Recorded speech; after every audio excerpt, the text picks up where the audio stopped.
There's a PS4 Ice Age game? I never thought of that coming. That's right, today I'll be discussing a PS4 game that bears a striking similarity to a PS2 game I've previously covered.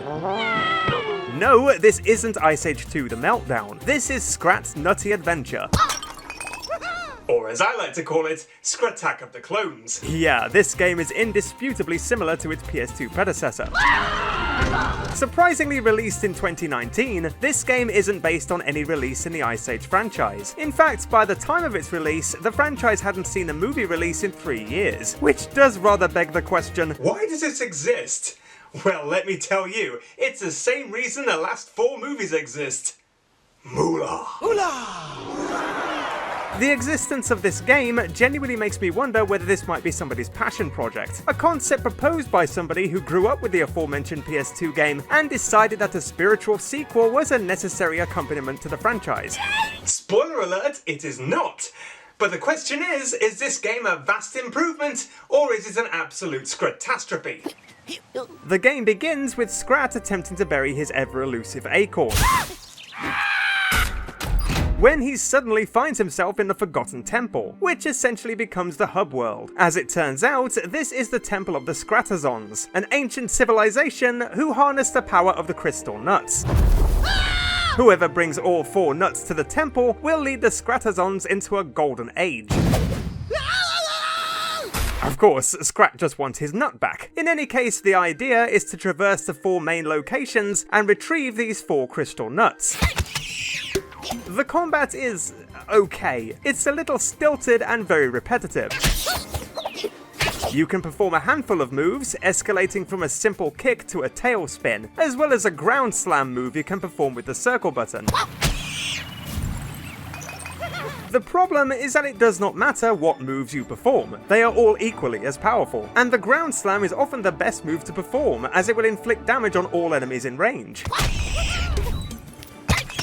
Put it this way, the combat is nothing horrendous, but it gets incredibly tedious repeatedly using the same basic attacks, as there is an unnecessarily large quantity of enemies rehashed throughout the game.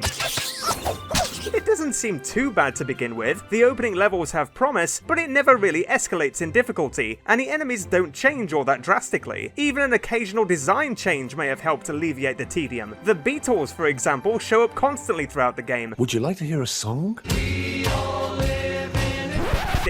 Not those beetles. And they never get any tougher. Like they could have exchanged them for something else, like, oh I don't know, giant spiders or something. Yeah, it's been a while, okay? I'm having withdrawal symptoms. Despite some references to the movies dotted about, I also have to question why this is an Ice Age game, particularly due to the ubiquitous presence of these crates. I mean, obviously this franchise is not above conveying some glaring anachronisms, but surely they could have conceived of a more fitting breakable item that wouldn't seem so out of place. Speaking of the references though, I was actually fairly impressed by them. Sure, they're not overly prolific, but they pay homage to the various movies. For example, throughout the game, you occasionally encounter piranhas, which are the same ones seen in the second movie.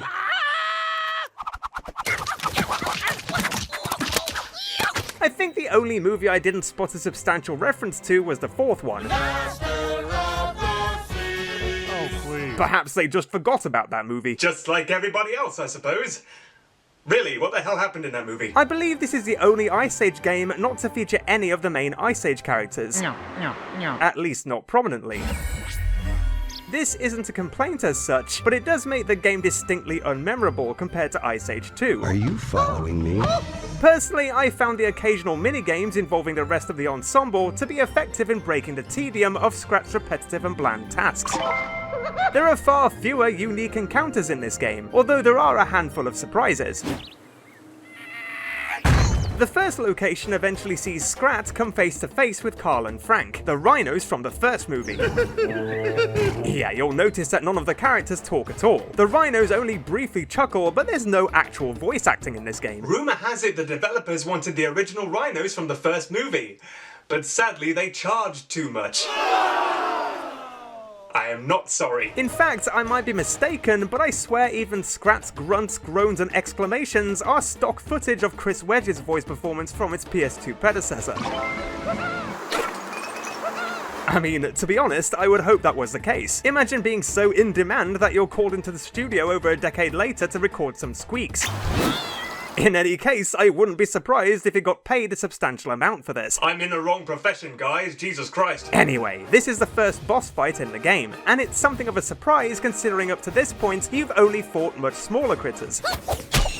Yeah, rhino beetles to full-size rhinos is a bit of a jump, wouldn't you say? Naturally, however, this fight predictably requires you to provoke the rhinos enough to make them charge into a wall. Look out for that wall. How many times have we seen this tactic now? Ooh, shocking. This was even utilised in the Ice Age 2 game. Ah, that old chestnut. And speaking of nuts, The 4 crystal nuts are located at the end of each location, and can be seen from afar as they emit beacons of light. In addition, Scrat also collects crystal shards, which can be used to unlock bonus concept art in the main menu. These are either found out in the open, deposited by enemies, or in the aforementioned crates. This is a neat idea, however, there are more than enough of these shards in the game, and I managed to unlock all of the concept art in no time without any difficulty. What's odd to me is that there remains a great deal of shards to find, some of which are located in places that require some effort to reach.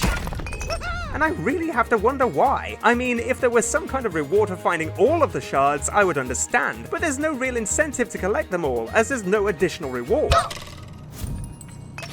what's the point? Not to this. Collecting the shards does, however, fill this gauge in the top left. If it fills completely, your health is extended. If Scrat receives damage, health pickups can be found in these vases. Or if your health is especially low, sometimes these health boosts are deposited by enemies. The only other part of note here is the ending to this location, which requires you to guide Scrat as he falls, passing through the rings of nuts that mark your path. So it's a fly through the rings challenge? This rings a bell.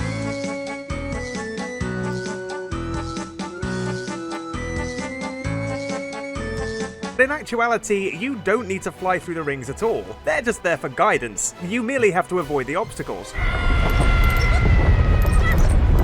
In any case, as you can tell, this game is a collection of licensed platformer cliches. As I say, it's not especially bad, but it lacks purpose, particularly since Ice Age 2 was actually superior in terms of gameplay. The camera is also much like one you'd find in a PS2 licensed game. In other words, serviceable, but occasionally awkward. I also had difficulty with the inverted camera controls. Yeah, I'm one of those freaks who plays games with an inverted camera.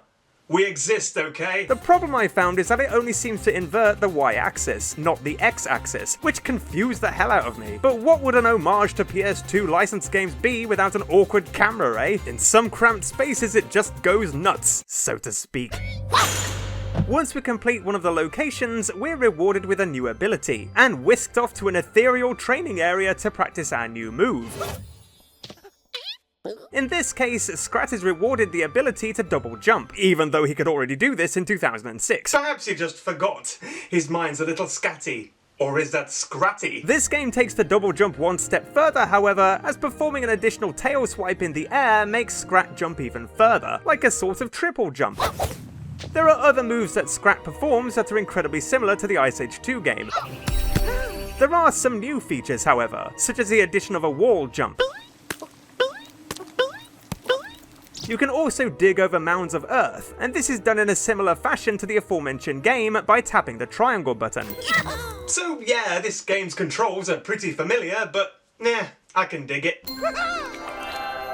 Throughout the game, you find tablet pieces. There is a tablet to complete for each location of the game. When pieced together, these depict scenes from Scrat's adventure, and they can be viewed in the Forgotten Temple. You also occasionally find hidden statues, all representing familiar characters from the franchise. These in particular are very well hidden, although I do question why when the only incentive is a platinum trophy.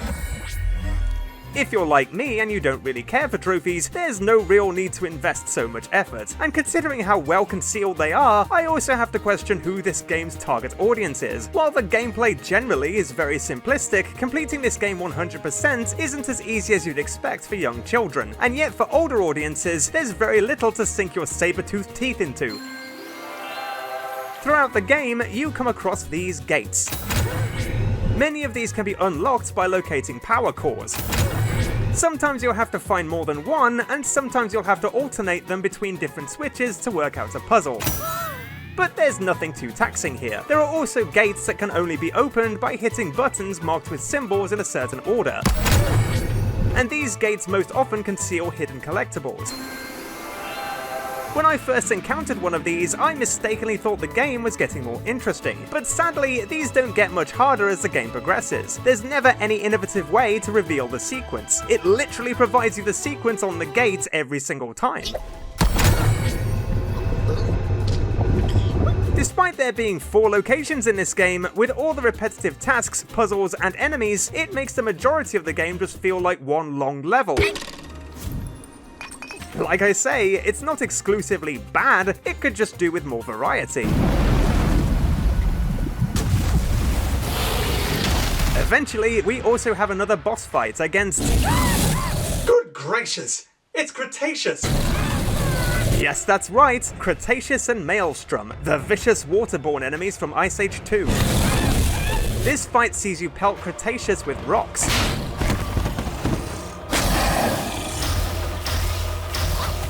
You know, basically, do the same thing we did in the last boss fight.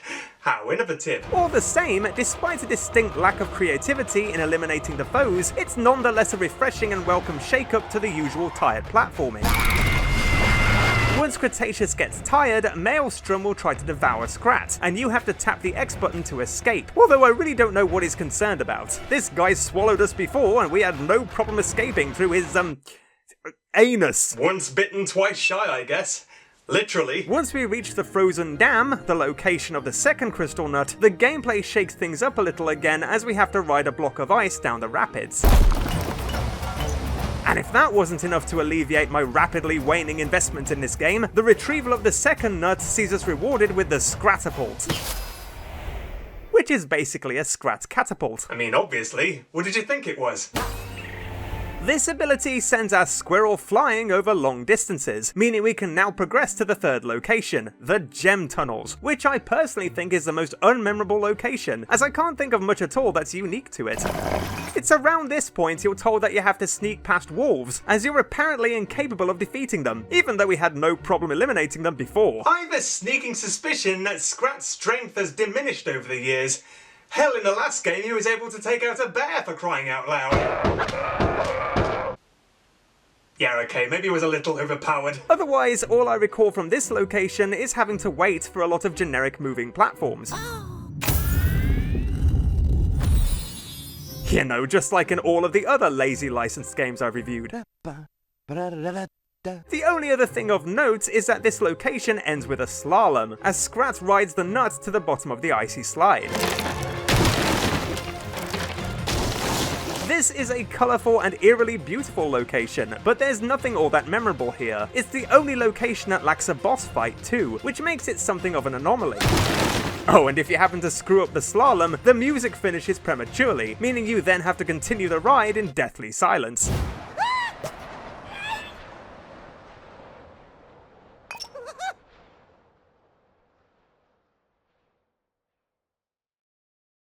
As if the ice caverns weren't chilling enough. Once we return to the Forgotten Temple, we're rewarded with our final power. I neglected to mention that throughout the game, you regularly encounter these mysterious blocks, and it's not until now that we can finally do something with them, as Scrat is granted the power of telekinesis. Yes, you heard me! If you thought Scrat was overpowered before, get a load of this.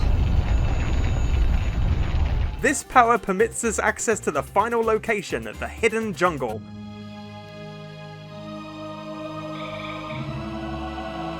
which is once again a feast for the eyes. I'm not too keen on the third installment in the film series, but I have to say I was impressed by the presence of this location, as I was absolutely not expecting it. As with the wolves, you cannot defeat the Guanlongs, and need to sneak past them as they sleep. Fortunately, they're literally always asleep. They may as well be called dino snores. There are several occasions when you need to sneak past them while performing certain tasks, which does admittedly add a little intensity to the otherwise rudimentary gameplay. If you make too much noise or get too close, they'll chase you and take you down in one hit. You might say the Dinosaurus. I would also argue that this is the most visually striking location in the game, although I was particularly disappointed that there are no new enemies here besides the Guanlongs. Let's face it, they had the opportunity to go wild with an abundance of prehistoric creatures to choose from, and considering it's the final location, some tougher enemies might have added more of a challenge, but nope, I guess not. Eventually, we progress to the volcano, which once again conveys a semblance of intensity, even if the gameplay is basically no different. There's also a pretty underwhelming boss fight against the Pteranodon here. Sorry, that's Pterodon. Pterodon? I don't think that's a thing. Pterodon? That's terrible. And that's terrible with a P. It's very hard to make that joke without subtitles. To be honest, this franchise already has dinosaurs and aliens in it, so it feels a bit redundant to be complaining about factual inaccuracies. It also wouldn't improve the level any. For a Pteranodon, this dude is surprisingly easy. I was rather surprised that it never thinks to take flight, but alas, neither the boss nor the game take flight here. Really, what was the point of this being a Pteranodon? Yeah, you have wings, dude. They're like your main selling point. You might want to use them. Even so, its sheer size should be enough to pose a substantial threat, but no, apparently. Honestly, I am deeply confused about what Scrat is and isn't capable of. You can't defeat wolves, but you can inflict damage on a Pteranodon. No problem. I have questions. The final part of this location forces you to use all of your skills to reach that final crystal nut. With all 4 crystal nuts recovered, Scrat is once again deprived of his acorn as he's abducted by the Scratazons in their giant acorn-shaped ship. Not acorns again. Here we finally come face to face with the Scratazons, who are apparently some kind of alien race of squirrel rats, and then the game just very abruptly ends. Well, that was surreal. Yeah, if you didn't think this franchise had jumped the ichthyosaur before, this will surely convince you. So far I understand I've sounded largely negative in my critique of this game. It could indeed be far better than it is, and I stand by my previous comments that Ice Age 2 is the better game overall. Wow, that was great. That said, I actually really like the recent resurgence in licensed games. Sure, this game might leave a lot to be desired, but it's not dreadful. It's a little bland and repetitive, but it simultaneously feels like a revival of the PS2 era. The level design isn't bad, and as a spiritual sequel to the sequel, it's definitely passable. It's just a shame it remains a rather mediocre offering, and therefore nowhere near as nutty as the title suggests. As a side note, since the abilities you unlock are required to find all of the hidden collectibles, this means you essentially have to play the entire game twice, which really isn't worth it. You'd have to be nuts to do that. In a nutshell, this game is a decent attempt, but it's nothing spectacular. No, ice-tacular. And it's not that either. Whatever that is. Would you like to hear a song?